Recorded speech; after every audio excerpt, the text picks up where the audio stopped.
Mata TV YouTube Indonesia dengan bangga mempersembahkan sebuah storytelling kekinian abad ini diangkat dari karya besar S.H. Mintardja yang sangat populer di masanya, berlatar belakang kisah tanah Jawa masa lampau, tepatnya di penghujung kejayaan kerajaan tanah Jawa dengan judul Api di Bukit Menoreh.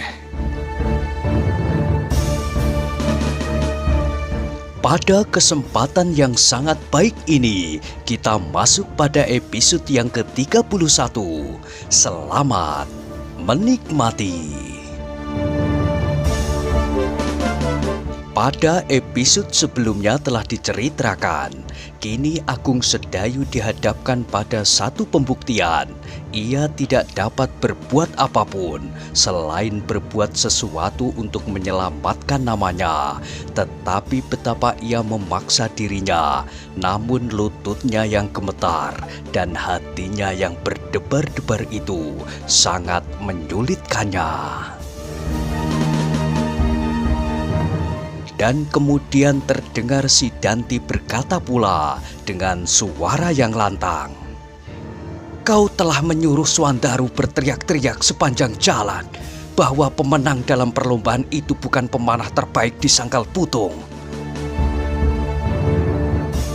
Agung Sedayu mengerutkan keningnya, sekali lagi dipandanginya wajah Swandaru, dan Agung Sedayu itu pun menjadi semakin menyesali sikap Swandaru itu. Dengan tertawa Swandaru mengangguk-anggukkan kepalanya, namun Agung Sedayu itu kemudian menggelengkan kepalanya. Jawabnya, "Aku tidak menyuruhnya dan aku tidak berbuat apa-apa." Semua orang yang mendengar jawaban Agung Sedayu itu menjadi heran.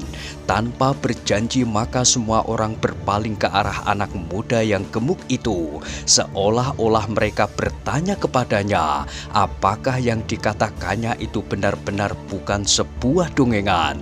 Swandaru pun merasakan pertanyaan-pertanyaan yang memancar dari wajah-wajah itu.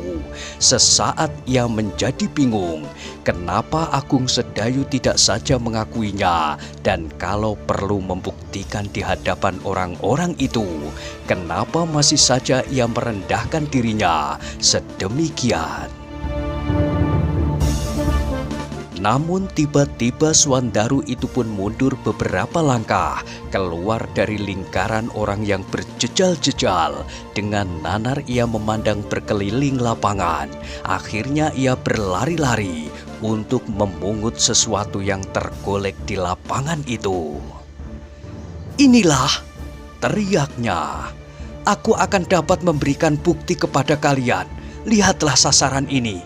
Panah-panahku masih tertancap di sini. Sasaran ini aku lemparkan ke udara, dan anak muda itu telah mengenainya 3 kali di udara. Ya, 3 kali di udara." Semua mata memandangi bekas kepala orang-orangan itu. Mereka melihatnya 3 anak panah masih melekat pada benda itu. Dan mereka mendengar pula kata-kata Swandaru itu. 3 anak panah mengenai satu sasaran yang terbang di udara. Mereka tidak tahu bagaimana cara Agung Sedayu mengenainya. Namun dengan serta-merta mereka bertepuk tangan gemuruh. Tepuk tangan yang gemuruh itu benar-benar telah menyalakan bara di dada si Danti. Selangkah ia maju dan terdengarlah ia berkata lantang, "Bohong! Adakah kalian melihat bagaimana caranya ia mengenainya?" Suara yang gemuruh itu pun berangsur diam, dan akhirnya sama sekali ketika mereka melihat Widura melangkah maju memasuki lingkaran. Dengan tenangnya ia memandang si Danti dan Agung Sedayu berganti-ganti. Kemudian dipandangnya semua wajah yang berdiri mengitari mereka itu. Betapapun juga Widura itu pun berusaha untuk menguasai keadaan. Sebagai seorang pemimpin maka ia harus berbuat sesuatu. Karena itu maka katanya, tak ada pengaruh apapun atas perlombaan yang sudah berjalan. Kita sudah menetapkan pemenangnya, namun permainan-permainan yang lain masih akan dapat dilakukan. Tetapi bukan untuk mendapatkan, merubah dan mempengaruhi perlombaan itu. Kembali terdengar tepuk tangan yang gemuruh. Orang-orang yang berdiri berkeliling itu tak akan mau dikecewakan. Mereka benar-benar ingin menyaksikan pertandingan yang pasti akan menyenangkan sekali. Orang-orang itu pun kemudian diam kembali ketika Widura berkata pula, "Nah, aku sangka si Danti ingin mengulangi permainan panah seperti yang telah dilakukannya bersama-sama Agung Sedayu." "Ya Kakang," sahut si Danti. Kini Widura memandangi wajah Agung Sedayu. Dilihatnya beberapa titik keringat membasahi keningnya. Namun kali ini Widura sengaja ingin memaksa Agung Sedayu agar berbuat sesuatu yang dapat mendorong dirinya untuk lebih percaya kepada kemampuan diri. Karena itu maka katanya, "Agung Sedayu, biarlah kau melakukannya. Tak ada persoalan apapun. Permainan ini hanya sekedar kelanjutan dari keinginan orang-orang Sangkal Putung mengenalmu. Sedangkan si Danti ingin pula memperkenalkan dirinya lebih banyak lagi. Bukankah dengan kawan bermain yang lebih baik, akan lebih banyak permainan-permainan yang dapat dipertunjukkan? Bukan hanya sekedar menyamai atau melampaui sedikit kemampuan-kemampuan Hudaya atau Citragati." Hudaya dan Citragati yang berdiri di belakang Widura pun tersenyum masam. Namun mereka tidak marah. Bahkan mereka menjadi bersenang hati bahwa Widura memberi kesempatan kepada kemenakannya untuk melakukan pertandingan meskipun hanya memanah saja. Kata-kata pamannya itu terasa sedikit dapat menyejukkan hati Agung Sedayu. Bukankah dengan demikian pamannya akan menjaminnya untuk seterusnya apabila ada akibat dari permainan ini? Seandainya ia melampaui si Danti, sedang si Danti itu kemudian marah kepadanya, bukankah itu menjadi tanggung jawab pamannya? Karena itu terdorong pula oleh keadaan yang telah menyudutkannya, maka Agung Sedayu tidak dapat berbuat lain. Dengan ragu-ragu, ia menganggukkan kepalanya. Katanya lirih, "Baiklah Paman, kalau Paman menghendaki." Widura tersenyum. Baru kali ini sejak beberapa hari pamannya itu tersenyum kepadanya. Karena itu hati Agung Sedayu itu pun menjadi bertambah besar pula. "Nah, baiklah, kita berikan tempat kepada mereka berdua," berkata Widura. Maka orang-orang yang melingkari mereka itu pun kemudian berlari-larian menyibak. Sedang Swandaru menjadi bergembira pula. Segera ia pun berlari-lari pula berkeliling lapangan untuk memungut panah-panahnya yang berserakan di sekitar orang-orangan yang telah dilepas kepalanya. Tetapi kemudian Widura menjadi sulit menentukan sasaran. Tidak menarik lagi apabila mereka berdua harus mengenai orang-orangan itu. Walaupun diayunkannya sekali lagi, mereka pasti akan dengan mudah dapat mengenainya. Dalam pada itu tiba-tiba berkatalah Swandaru, "Paman Widura, pertandingan ini baru dapat dimulai. Seandainya Kakang Sidanti mampu berbuat seperti yang dilakukan oleh anak muda itu, mengenai sasaran 3 kali berturut-turut di udara." Widura mengerutkan keningnya. Kata-katanya itu benar juga, tetapi belum seorang pun yang melihat Agung Sedayu melakukannya selain Swandaru.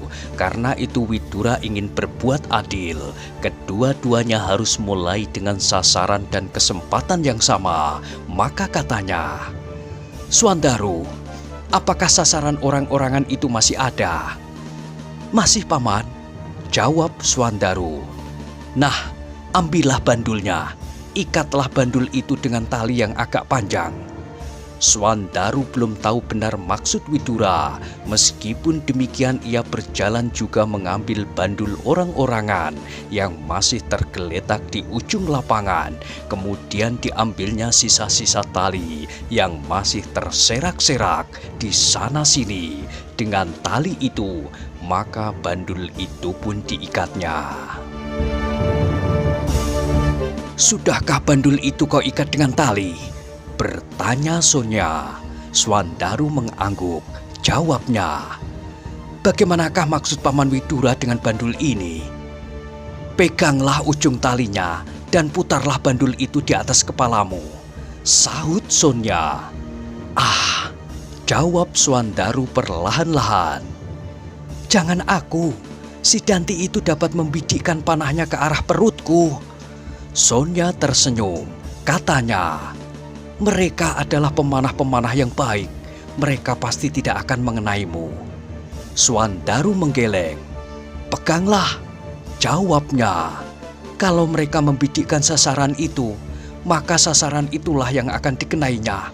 Tetapi kalau si Danti itu membidik perutku..." "Marilah," jawab Sonya. "Berikanlah bandul itu, biarlah perutku yang dibidiknya."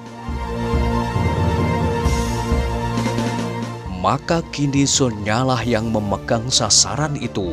Dipegangnya ujung tali yang lain dan diputarnya bandul itu di atas kepalanya dalam lingkaran yang berjari-jari sepanjang tali yang lebih dari sedepah panjangnya mendatar. Swandaru itu pun kemudian berlari-lari menepi, bahkan kemudian didekatinya Agung Sedayu yang telah memegang busurnya dan beberapa anak panah di dalam endongnya. "Masing-masing mendapatkan kesempatan 3 kali," berkata Widura ketika mereka sudah hampir mulai, "sampai hitungan ke-15. Si Danti pun telah mempersiapkan busurnya pula. Dengan wajah tegang ia mengikuti bandul yang berputar di atas kepala Sonya. Ketika Widura mulai dengan hitungan pertama, maka si Dantilah yang lebih dahulu mengangkat busurnya. Sesaat kemudian terbanglah anak panahnya yang pertama, disambut dengan sorak-sorai penonton di sekitar lapangan. Anak panah itu tepat mengenai sasarannya, langsung ikut berputar pula dengan bandul itu. Dengan sudut matanya, si Danti melihat tangan Agung Sedayu, dan tangan itu pun telah bergerak pula, dan meluncurlah anak panah Agung Sedayu. Kali ini pun para penonton bersorak bergemuruh. Anak panah Agung Sedayu pun hinggap pula pada sasarannya. Si Danti itu pun menarik nafas panjang. Ia mengumpat di dalam hatinya, "Setan itu mampu juga mengenainya." Tetapi hitungan Widura sudah sampai yang ke-6. Karena itu maka si Danti itu pun sekali lagi mengangkat busurnya. Dan sekali lagi anak panahnya meloncat dari busurnya. Kali ini pun anak panah si Danti itu pun tepat mengenai sasarannya. Dan karena itu maka para penonton pun menjadi semakin riuh, bersorak dan bertepuk tangan. Dan sorak-sorai itu menjadi semakin membahana ketika anak panah Agung Sedayu seakan-akan tanpa mereka lihat, demikian saja telah melekat pada sasaran itu pula. Agaknya ketika mereka dengan asik dengan anak panah si Danti, Agung Sedayu pun telah melepaskan anak panahnya yang kedua. Sekali lagi si Danti mengumpat pula, katanya dalam hati, "Aku harus mengenai untuk yang ketiga kalinya. Kalau anak itu mampu pula mengenai 3 kali, maka harus ditempuh cara lain untuk menentukan siapakah di antara kita yang akan menjadi pemanah terbaik." Tetapi si Danti itu menjadi terkejut. Tiba-tiba meledaklah sorak para penonton seperti akan meruntuhkan langit. Ketika ia mengangkat wajahnya, dilihatnya sebuah anak panah lagi telah ikut serta dalam putaran bandul di atas kepala Sonya. Agaknya dengan cepat Agung Sedayu telah melepaskan anak panahnya yang ketiga. "Gila!" desisnya. Ketika itu ia mendengar Widura sudah mencapai hitungan yang ke-11. Dengan hati-hati si Danti mengangkat busurnya. Kali ini ia harus benar-benar dapat mengenainya dengan tepat. Kalau tidak, maka Sedayu sudah akan menyisihkannya pada babak yang pertama. Namun ternyata si Danti adalah pembidik yang baik. Panahnya yang terbang secepat kilat itu pun kemudian mengenai sasarannya pula. Disambut oleh sorak yang semakin bergelora. Lapangan di muka Banjar Desa itu benar-benar seperti akan meledak. Agung Sedayu masih berdiri di tempatnya sambil mengamat-amati sasaran yang kini sudah tidak diputar lagi. Dengan kedua tangannya Sonya mengacung-acungkan bandul itu sambil berteriak, "6 panah!" Widura itu pun mengangguk-anggukkan kepalanya. Katanya, "Kalian ternyata mempunyai kecakapan yang sama. Karena itu, biarlah kita adakan permainan yang lain. Namun aku belum tahu apakah sasaran yang lebih baik dapat kita gunakan." Si Danti mengangguk-anggukkan kepalanya, namun ia pun belum tahu sasaran apakah yang sebaiknya dipergunakan. Sedang Agung Sedayu lagi sibuk mendengarkan orang menyebut-nyebut namanya. Ia menjadi berbangga juga karenanya. Bahkan kemudian timbul juga keinginannya untuk mendapat pujian yang lebih besar dari para penonton itu. Untuk sesaat ia melupakan pula akibat-akibat yang bisa terjadi, sebab ia telah membebankan seluruh tanggung jawab kepada pamannya. Terasa sesuatu menjalar di dalam dada Agung Sedayu. Belum pernah ia sepanjang umurnya mendapat pujian semeriah ini. Pada masa-masa kecilnya, ibunya selalu memujinya. Namun bukan karena ia berbuat sesuatu. Ibunya memuji untuk menyenangkannya saja. Apapun yang dilakukannya, maka ibunya tidak pernah mencelanya. Sedang ayahnya sekali-sekali sering memujinya pula apabila ia berhasil berbuat sesuatu menurut kehendak ayahnya. Tetapi ayahnya lebih sering kecewa terhadapnya daripada memujinya.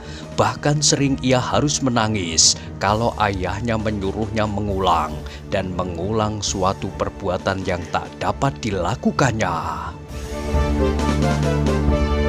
Betapa sulitnya latihan-latihan yang diberikan ayahnya dahulu kepadanya, memanah, bandil, dan bermacam-macam ketangkasan membidik. Namun ayahnya selalu mengatakan kepadanya, "Kau mampu, Sedayu. Kau pasti mampu melakukannya." Dan akhirnya ternyata setelah ayahnya memberinya contoh berkali-kali, akhirnya ia mampu juga melakukannya. Berkali-kali ia diajak ayahnya berdiri di pematang dengan busur di tangan.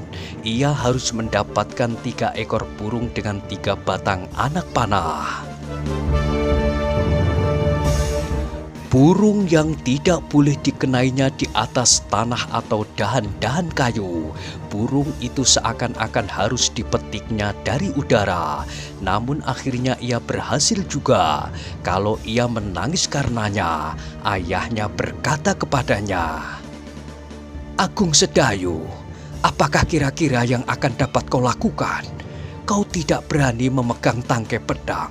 Apakah kau juga tidak mampu memegang busur?"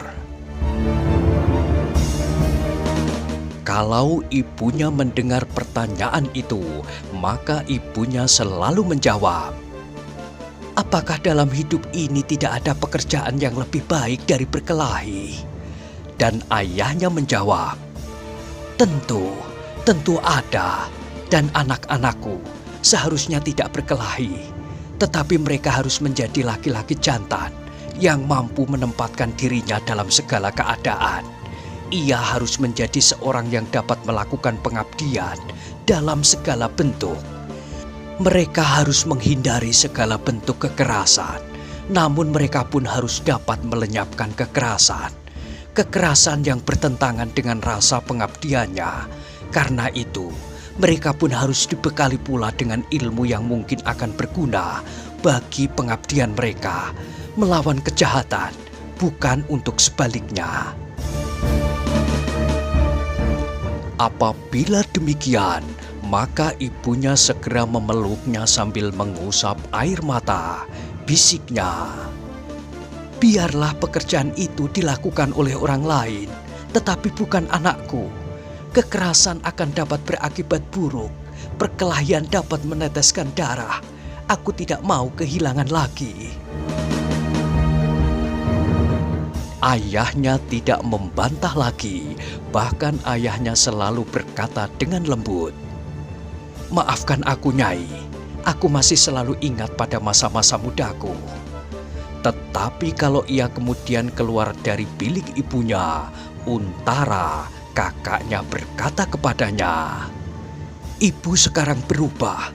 Ibu dahulu ikut berbangga kalau ayah berhasil melenyapkan kejahatan, melindungi orang-orang lemah dari penindasan. Ibulah yang sering menggosok pedang ayah dengan minyak dan getah-getahan untuk menjadikan pedang ayah mengkilat seperti bersinar. Dan ibu pula lah yang menggosok busur ayah dengan angkup kayu sehingga busur itu menjadi gemerlapan." Suasana yang demikian itulah yang kemudian membentuknya menjadi seorang yang kerdil. Ibunya yang selalu memanjakannya dan menakut-nakutinya dengan segala macam cara, menyekapnya dalam pelukannya apabila ia bertanya, "Ibu, bukankah ibu dahulu berbangga atas kejantanan ayah?" Maka ibunya akan menjawab, "Sebuah mimpi yang menakutkan, anakku. Itu terjadi pada masa-masa ayahmu masih muda. Ternyata kini ayahmu pun menyadarinya bahwa tak ada yang dapat dicapainya dengan pedang di tangan. Tak akan ditemui ketentraman dan kedamaian di hati." Dan ayahnya pun pernah pula mengatakannya demikian. Namun menurut ayahnya, dunia masih tetap seperti keadaannya, parah karena kejahatan, nafsu, kebencian dan segala macam bentuk kekerasan. Karena itu maka segala itu harus mendapatkan imbangan, tetapi harus memiliki landasan yang berlawanan.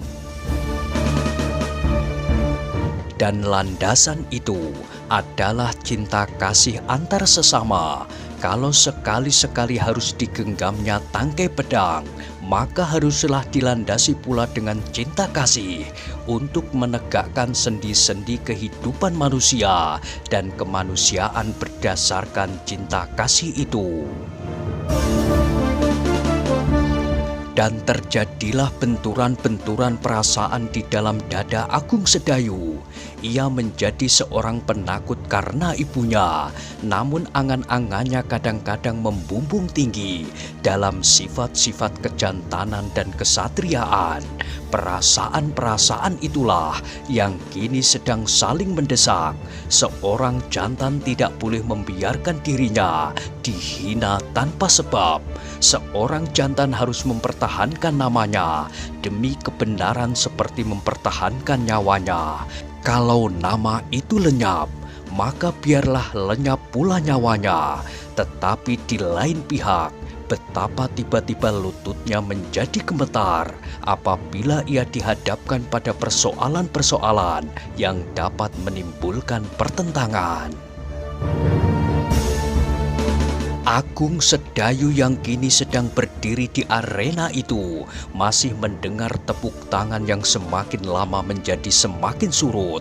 Dilihatnya pula pamannya sedang berbicara dengan beberapa orang, di antaranya Ki Demang Sangkal Putung dan Citragati. Agaknya mereka sedang sibuk mencari kemungkinan untuk membuat sasaran yang lebih sulit dari sasaran-sasaran yang pernah dibuatnya.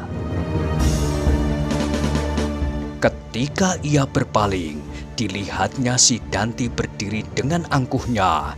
Dengan acuh tak acuh anak muda itu melihat Widura yang sibuk itu. Sekali-sekali si Danti itu memandang berkeliling lapangan dan melambaikan tangannya menyambut lambaian tangan anak-anak muda yang mengaguminya. Agung Sedayu pun kemudian memandang sekeliling lapangan. Orang-orang berjejal-jejal itu seperti sudah tidak sabar lagi menunggu. Beberapa orang yang sudah berteriak-teriak dan dengan tidak sabar mereka melambai-lambaikan tangan mereka. Ketika dilihatnya Sekar Mirah, maka dada Agung Sedayu itu pun berdesir. Gadis itu tersenyum kepadanya, senyum yang aneh. Katanya dalam hati, baru tadi aku lihat ia tersenyum dan memuji-muji si Danti. Namun gadis itu mempunyai kesan yang aneh di dalam hatinya. Tiba-tiba timbullah keinginannya agar Sekar Mirah itu selalu tersenyum kepadanya, tidak kepada si Danti. Sorak-sorai di tepi lapangan serta senyum Sekar Mirah itu agaknya berpengaruh juga di hati Agung Sedayu. Ternyata di dalam hatinya yang kerdil itu tumbuh juga keinginannya untuk mempertahankan namanya. Si Danti itu pasti tidak akan mendendam, pikirnya. Ia seharusnya bersikap jujur, kalah atau menang, aku pun demikian juga. Namun aku mengharap untuk memenangkan pertandingan ini. Seandainya si Danti itu marah kepadaku, biarlah Paman Widura menyelesaikannya. Karena itulah, maka kemudian Sedayu berketetapan hati untuk berbuat sebaik-baiknya. Akan ditandinginya apa saja yang akan dilakukan oleh si Danti. Tetapi seandainya aku mampu, desahnya di dalam hati. Widura masih sibuk berbicara dengan Ki Demang Sangkal Putung. Agaknya mereka belum menemukan cara yang paling baik untuk mengadakan pertandingan berikutnya. Si Danti yang berdiri di samping Agung Sedayu itu pun menjadi tidak sabar. Ia ingin segera mengakhiri pertandingan itu. Ia ingin segera mendengar orang-orang di sekitar lapangan itu bertepuk gemuruh untuknya. Dan ia ingin anak-anak muda Sangkal Putung melambaikan tangannya kepadanya dan mengeluh-elukannya, mengikutinya di belakang sambil memujinya sampai di kademangan. Dan lebih dari itu, ia ingin Sekar Mirah itu pun berjalan di sampingnya sambil mengumpati Agung Sedayu yang ternyata tidak mampu melampaui kecakapannya. Karena itu, maka anak muda yang sombong itu tiba-tiba berteriak, "Kakang Widura, marilah kita akhiri pertandingan ini supaya kita tidak berlarut-larut, membidik sasaran yang terlalu baik seperti perlombaan anak-anak saja. Biarlah sekarang aku dapat menganjurkan cara yang baik." Widura, Ki Demang Sangkal Putung, Swandaru dan orang-orang yang sedang sibuk berpikir itu pun berpaling kepadanya. Dengan ragu-ragu, Widura berkata, "Apakah cara itu?" Sekali si Danti berpaling kepada Agung Sedayu, kemudian katanya, "Namun terserah juga, apakah Adi Sedayu sanggup melakukannya? Kalau tidak, biarlah aku mempertunjukkan permainan itu sendiri. Dengan demikian, pemenang pertandingan ini segera dapat ditentukan." "Ya," sahut Widura. "Tetapi bagaimanakah cara itu?" Si Danti tersenyum, jawabnya, "Agak sukar dimengerti, tetapi aku pasti dapat melakukannya." Si Danti itu berhenti sebentar, sengaja ia membiarkan orang-orang yang mendengar kata-katanya itu menjadi semakin bernafsu untuk mengetahuinya. Baru sesaat kemudian ia berkata, "Cara yang pasti akan menarik perhatian." "Ya," sahut Citragati tidak sabar. "Jangan melingkar-lingkar, sebutkan cara itu." "Jangan tergesa-gesa, Kakang Citragati. Kau pasti akan keheranan, melihat pun kau tak akan dapat mengerti, apalagi melakukannya." Citragati tersinggung karenanya, maka jawabnya lantang, "Jangan sombong anak muda, kau masih belum mampu mengalahkan macan kepatihan di pertempuran dan melampaui lawanmu di arena pertandingan ini." Si Danti mengerutkan keningnya, tetapi dengan cepat Widura menengahinya. "Nah, baiklah, marilah kita mulai. Aku setuju dengan cara apapun yang dikehendaki, asal masih dalam batas kemungkinan dan tidak berbahaya. Kalau Sedayu tidak sanggup melakukannya, maka ia dapat dianggap kalah." Si Danti mengangguk-anggukkan kepalanya. Kembali ia tersenyum dan sekali lagi ia memandang wajah Agung Sedayu. Kini Agung Sedayulah yang menjadi acuh tak acuh.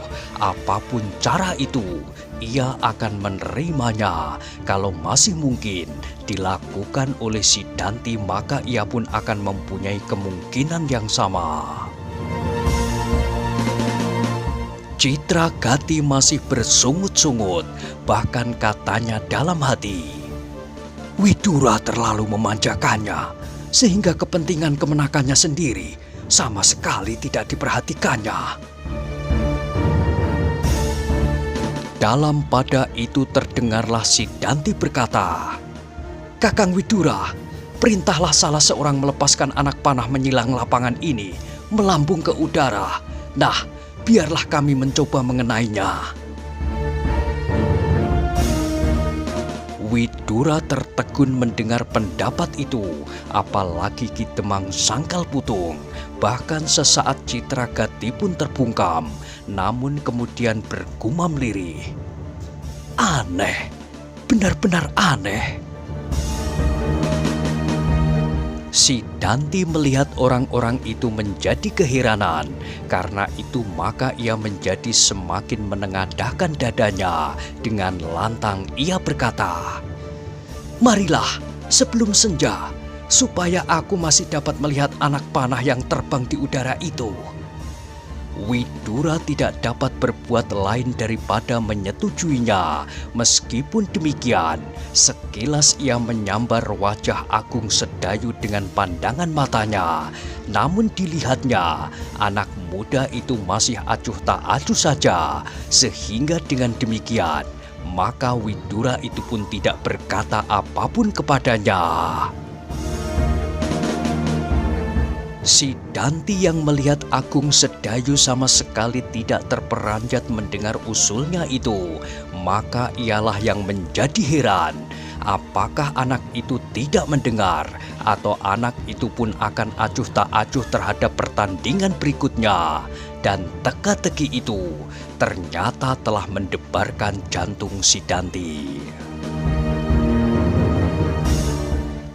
Nah, bagaimanakah kisah selanjutnya? Silahkan ikuti terus kisah Api di Bukit Menoreh pada episode berikutnya. Sampai jumpa.